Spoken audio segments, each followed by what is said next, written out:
सब कुछ लुटा के होश में आए तो क्या हुआ। बहुत देर कर दी मेहरबान तुमने आते आते। हालिया सैलाब से 24 लोगों की डेथ हो गई, 24 लोग मरे और हज़ारों करोड़ों का इंफ्रास्ट्रक्चर का नुकसान हुआ है। मैं मरकज़ी हुकूमत और रियासती हुकूमत दोनों से मुतालबा करता हूँ कि सूटेबल रिलीफ इन फैमिलीज़ को दिया जाए जिनकी जानें गई हैं इस सैलाब में, और उसके साथ जो बहुत बड़ी तबाही इंफ्रास्ट्रक्चर की हुई है, रोड्स की, हॉस्पिटल्स की, स्कूल्स की, उसके लिए सूटेबल कंपनसेशन दिया जाए। आज जिस बिल की अमेंडमेंट के बारे में सुबह से यहाँ डिस्कशन हो रही है, मैं इतना कह सकता हूँ कि सब कुछ लुटा के होश में आए तो क्या हुआ। बहुत देर कर दी मेहरबान तुमने आते आते।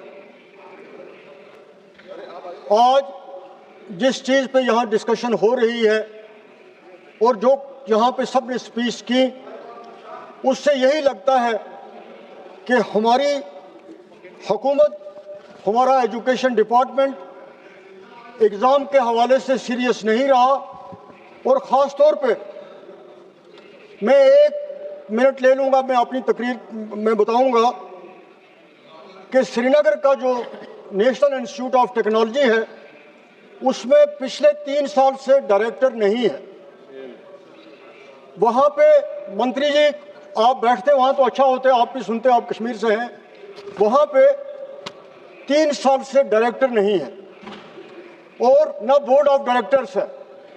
मैं जो मिनिस्टर धर्मेंद्र प्रधान जी जो एजुकेशन के मिनिस्टर थे, मैं इस हाउस की नोट्स में लाना चाहता हूँ, आपकी नोट्स में, कि मैं उनको पर्सनली मिला, मैंने पार्लियामेंट में सवाल दिए, मैंने प्रेस स्टेटमेंट्स दी, मैंने उनको चिट्ठियां लिखी, मैं उनके पास इस सीट पे गया, मैंने उसको कहा कि ना आप कुछ खुद समझते हैं ना मुझे समझा सकते हैं कि मैं ये कह रहा हूँ कि एक इंस्टीट्यूट तबाह हो रहा है, बर्बाद हो रहा है, आप उसकी तरफ तवज्जो दीजिए।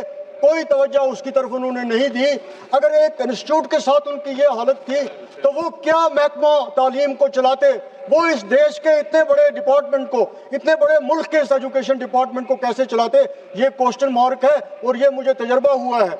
ये हमारे जो सम ऑफ द मिनिस्टर्स, जिनको ये लगता है कि हम मोदी साहब के नाम पे आते हैं, ज़रूर आते हैं, लेकिन उनको ये भी देखना चाहिए कि उनकी परफॉर्मेंस को भी देखने वाले लोग यहाँ पे मौजूद हैं।